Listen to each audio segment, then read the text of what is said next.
Hi again, everybody. It's Kevin Canessa coming to you from the home studio today on this, the 20th day of August in the year 2024. Sure hope you're enjoying your Tuesdays no matter where it is you are in the country. And we're getting a taste of fall right now. What a beautiful day it is indeed outside. 72 degrees on an August afternoon. In late August, we don't get those kind of days too often. So we are very, very lucky to have such a gorgeous day in our midst. So hope you're all enjoying it. And as you do each and every Tuesday, you welcome me into your home so that I can bring you this week's news. Before I get to some of the items on the agenda that are not in the newspaper this week, we welcome in June Hearn, who is probably watching us from down the shore. Mama June, good to see you. And my buddy Bill Scarterfield is watching us from the great state of Arizona, where I would imagine it's probably 30 degrees warmer where he is in the great state of Arizona. So good to see Billy here. And also, Carol Manley is here as well, Mama June's daughter, my birthday sister, September 21st. It's always good to see Carol Manley here as well. Now, before I get into the news this week, there are a few things that I need to talk about. And this is the first thing. This is a photo that you see here of Edith Fucito. Edith is the mother of Councilman Jerry Fucito, who is my friend, the grandmother of another dear friend, Alyssa Fucito, and her sister, Ashley. And Mrs. Fucito died a couple of days ago. She was 97 years of age at death. And I got to tell you, folks, sometimes you don't even need to have to meet somebody to know what a beautiful soul they are. And I never had a chance to meet Mrs. Fucito until yesterday at the Armitage and Wiggins Funeral Home. It's just sometimes just the way things happen for whatever the reason is. And she produced wonderful children. Jerry is one of the most dedicated public servants you will ever meet in your life. And she did so many great things. She lived in Kearney for many, many years. She, from what I understand, was a master crocheter. And there are multiple examples of her work around in town. And it was very, very rough for Alyssa and Ashley, and of course the entire family, Denise, Fucito, and Jerry. So they laid her to rest today, and Father Joe gave a beautiful homily, as he often does today. And what's amazing about the homily that he gave today, and he didn't even know it, was he talked about how when you climb to a mountaintop and you look out and you see the vastness, you just realize the beauty of the earth and all these wonderful things, and you see what is there for you in life. And that was sort of what Edith did in her life. She may not have literally climbed a mountain, but she got to the mountaintop. And when she got to the mountaintop, she was able to see the bigger picture, and she did so many wonderful things for people in this world. And so I wanted to remember her today. And when you see this week's front page, you'll understand why it is such a remarkable thing that Father Joe used this analogy to explain the life of Edith Fucito, taken away after 97 years on earth, a life well spent, a life well done, with amazing, amazing family left behind to continue her legacy. I only wish that I had had a chance to meet her before this happened, but she's gone at age 97, and our love to the entire Fucito family as they mourn the loss of their matriarch, their mother, their grandmother, and things of that nature. So I was happy to be there this morning. Now, as you will see in this picture, this is a picture of Mayor Dina Grillo of East Newark, and that is Councilman Kenny Sheehan. And last week, 2 weeks ago, we had an interview with Lieutenant Stephen Rogers, retired from the Nutley Police Department, United States Navy, and we were discussing the idea that the borough of East Newark wanted to eliminate the position of chief of police and replace it with a civilian director of public safety. Well, when the council got together last Wednesday at East Newark Borough Hall, the ordinance was tabled following a vociferous display and a just passionate plea from Councilman Kenny Sheehan Sr. And he basically asked them to table it to reconsider eliminating the chief of police position and creating the director of public safety, which is fine. But he said, listen, we have a young police department right now, and perhaps, and I'm paraphrasing here, and perhaps there isn't anybody ready yet to become the chief of police here in East Newark. But that day will come. And when that day comes, we want to be able to hire somebody to be the chief. By eliminating the chief's position, and I'll give you one possible example of somebody who might be a chief one day is Sergeant Robert Tomasco. He was just made a sergeant in 2023. And more than likely, I'm sure that's the idea. Give him some time to get more acclimated to the job and being a higher ranking officer, and eventually he becomes the chief. But that can't happen if you take away the position of chief of police. And that was Kenny Sheehan's argument, that, okay, you need to create a civilian director right now. We understand that. We need somebody who's going to do the day-to-day operations, but don't get rid of the chief of police position so that when it comes back to a time where we need somebody to fill it, we're going to have to go to the whole process again of creating the title of chief of police. So they tabled the ordinance until September 11th. Kenny's goal, and I think what I'm sensing is going to happen, is that they'll probably have to start fresh and create the position with a new ordinance under first reading, then a second reading, where it doesn't eliminate the chief's position. And that's really what Kenny wanted. He said he didn't know that this was happening because he missed the July meeting, having had surgery. He was holed up in a hospital.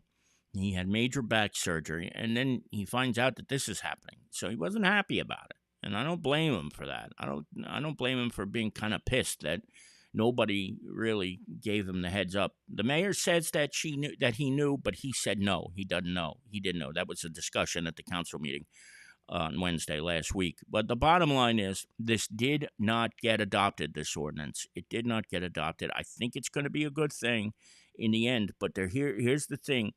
Remember what Steve Rogers said. If you have a civilian director, civilian police directors are not allowed to drive in police cars. They're not allowed to carry a weapon. They are not allowed to use police radios. They are not allowed to be involved in anything tactical.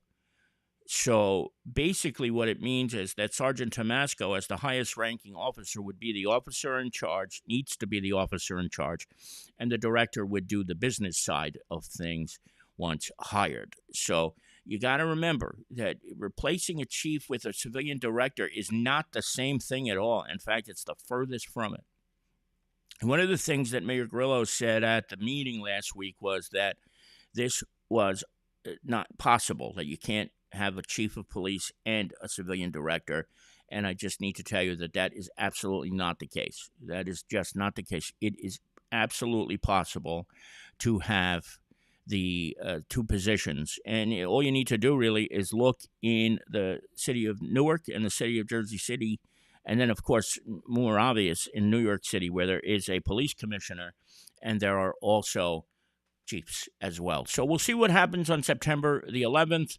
It'll be very interesting, to say the least. Not the best day to have a discussion about police information and things of that nature, but we will certainly see what happens on that day. Now, before we continue, I want to welcome in John Emilio, who is here, and then Kellyanne Chippendale is here with us, possibly from all the way in California. Kellyanne Chippendale is a phenomenal actor. She's doing some great things out in California, and it is certainly nice to see her here with us today in Kearney. Wonder if she's in town. Kellyanne, if you're still around, let us know if you're in Hollywood or if you're around, and if you are around, you better come visit us at the Observer office. Now, 6 months. 6 months. Juan Barroso is still suspended. And I'm not going to get into it. I'm not going to get into the nuts and bolts of it again. You all know what's going on. You all know what this situation is. I just want you to know that tonight at 7 p.m., there is another Kearney Town Council meeting at Town Hall. I just don't know, folks. I truly don't know what to tell you. I truly don't know what to tell you at this point. So that's where we are. That's where we are. But the meeting is tonight at 7 o'clock. I presume that there's going to be a lot of people at this meeting. I don't know if I'm going to go to this one. You'll know what happened the last time. And I know that if I go, I will be more than tempted to talk, and I don't want to do that again. So just keep that in mind, though, that there is another meeting tonight at 7 p.m. at Kearney Town Hall. And if it gets overcrowded, they're going to have to go to the high school again. So we're back to square one. But that's tonight at 7. So you check it out when you get a chance. Now, remember earlier I was saying that it was pretty amazing that Father Joe gave a homily for Edith Facito today about getting to the mountaintop. Well, look at the headline today, which I wrote on Sunday. This is a story of Dylan Sullivan. This is the story of Dylan Sullivan. Dylan is a 17-year-old senior at St. Peter's Prep. And in the month of June, he climbed to the top almost of Mount Kilimanjaro in East Africa, in Tanzania. This kid, as I've spoken about before, I interviewed him last week, is just an amazing human being. 17 years old, and he's going on 57. I'm telling you, he's going to be something big someday. But he did get to just within a few feet of Mount Kilimanjaro. Unfortunately, when it got to the end, they told him if he did go any further, he would die. So he decided not to keep going at that point in time. The air was so thin up there, and he was violently sick. But he did the almost impossible, getting that close to the point where you could see the peak. You know, you could just basically reach out to it almost and touch it. But he didn't get exactly to the top. But let's just say, for our sakes, he mission accomplished. And this is a 17-year-old kid who is just a young man who is doing so many incredible things. He goes to council meetings. He's a member of the he's a son of the American Legion. He goes to town events. I've seen him at the Veterans Day celebration. He was at the celebration when the veteran who didn't have any family was buried, and he had been in a funeral parlor for months. You know, this is just one of those human beings that you get to meet once in a while in your lifetime who just exude something special. That is Dylan Sullivan, and that is his story. Read it if you haven't seen the video yet in this week's edition of The Observer. Last week was National Night Out, rescheduled from the original date, and it was a very, very phenomenal evening. Lisa and I were there, and so many of you who are watching right now probably were, and the tour de force through Walmart and the Kearney PBA with Mina and Claudius gave every single graduate of the Junior Police Academy a bike. It was a wonderful display. These kids worked very hard in the 2 weeks at the Junior Police Academy. And the reason this one boy right here that you see in the picture on the right side of the page is singled out is because you'll notice the bike that he picked is a little bit too small for him, right? Well, this young man did that so that he could give his bike to his little brother. And it was just a real selfless act that we got a chance to see in person. And Mayor Doyle wanted us to be sure we shouted him out. And that's exactly what we're doing here, because these are the kind of things that often go unnoticed, unseen, that you have a 13-year-old boy who could have had a pretty darn nice new bike for himself, but instead sacrificed his so that his little brother could get one. And you see clearly this kid is not going to fit on that bike. This kid couldn't fit on that bike himself. So what a wonderful, wonderful thing for that to happen. And, I'll just get into this in a second. And look who's here with us right now. It's the aforementioned Juan Barroso Jr. He is here with us. He is watching us. And Juan, I'd imagine you just joined us, but I didn't really get into too much other than to say that there's a meeting tonight at 7 p.m. I wanted to say a lot more, but I'm going to just wait on that for now because if I start to really get into this, I'll probably have another stroke, and I don't want that to happen. So uh, just remember that meeting is tonight, and it's at 7 o'clock, and Juan needs the support, so get out there, please. One thing I do need to tell you, though, and it's kind of interesting that Carol Manley said, hope our council members show. At the National Night Out, there were 3 elected officials there out of 9. 3. Mayor Carol Jean Doyle, the aforementioned Councilman Jerry Facito, who was just about to lose his mother, and Councilwoman Mary Trine DeCastro.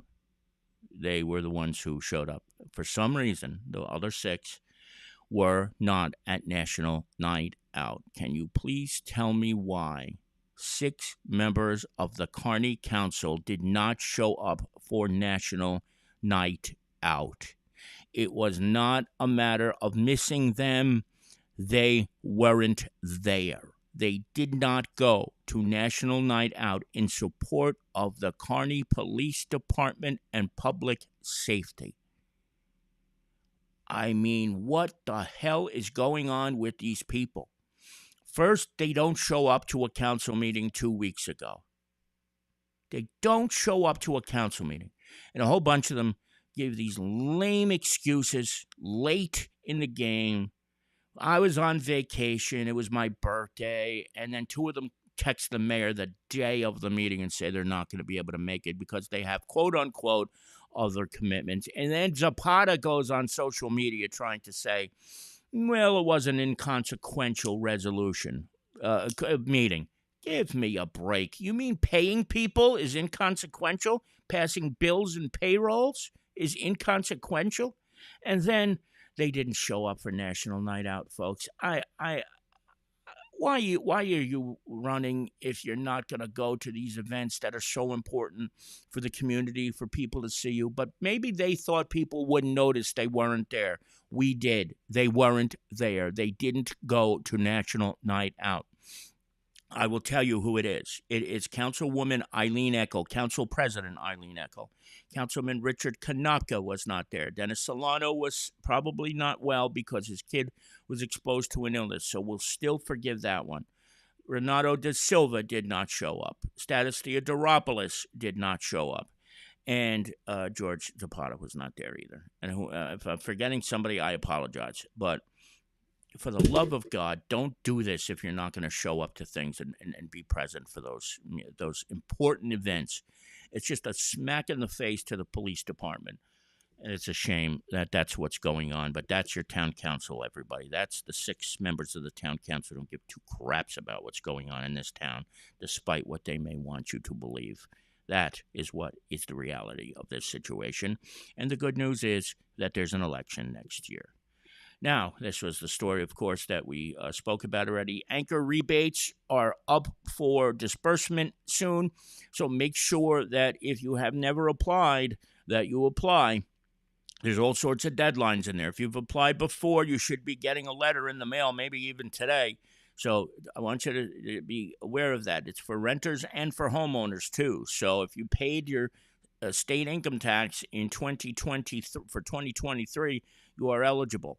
You have to be current with your taxes, so make sure you paid them before you apply for this, because otherwise it's going to get rejected. But if you are current with your income taxes for the state of New Jersey, you are eligible. And I believe there's a pretty nice chunk even for renters. And if you're a homeowner, it's even more. Check this ad out when you get a chance. Will you please? It's on page number 5. I don't want to be here and kind of selling ourselves, but this is something where we basically need your help, folks. There's no 2 ways about it. We need the help of the community. So check it out on page number 5 when you get a chance. This was a letter that we got from Dom Colicchio, a resident of Lyndhurst, because he attended the meeting with New Jersey Transit. They're thinking of closing the Kingsland station because it's too dilapidated and out of date. It's not ADA compliant and all this other stuff. And he basically says, you really shouldn't be doing this. If anything, they should be looking to fix it. So I want you to read that letter. at your convenience, if you can, please. And this is a pretty cool story, too, where the Harrison Public Schools continue to impress by doing these special programs. And this is a special tutoring program in mathematics for younger kids. Check that out when you get a chance. Jason Bernstein, 3 stories on sports this week. Can you imagine? I know the date's August 20th, but it's time already for fall sports, and he's doing his football previews. He's going to be busy, I'm sure, over the next couple of weeks. So check that out. He's got 3 sports stories this week, including a sad one that the Harrison High School football team season has been canceled. They weren't able to field a team. Just not enough players. I guess that's sort of what happens when you're in a soccer town like Harrison is. But it's a shame because Ray Lucas, former New York Jet, former star at Rutgers University, was the coach, and it looked like he was going to be somebody to do some great things with this program. But unfortunately, there just wasn't enough interest from the kids. So that's where that stands right now. So check out the sports this week. And of course, don't forget, there are 2 pages of classified. So if you're looking for an apartment, there's a couple of apartments available, a bunch of apartments available for about $33,000 a month. You should be able to get one if you're interested in one. And of course, if you're looking for a job or services that we have to offer, please check those out as well. Now, that's going to do it for this week's edition of the Observer Live. I want to thank each and every one of you for joining me here this afternoon. Carol Manley, Juan Barroso, who is here, Kellyanne Chippendale from California, Billy Scarterfield in Arizona, Mama June Hearn, who is probably down the shore enjoying the last couple of weeks of summer, and to all of you who are not chatting, thank you for being here today. You could be anywhere else. Instead, you're here with me and the Observer Live. I couldn't be more grateful. So from the home studio, it's Kevin Canessa signing off for now. Don't forget the meeting tonight at 7 o'clock, and I hope to see you back here again very, very soon. Take care, everybody. Bye-bye.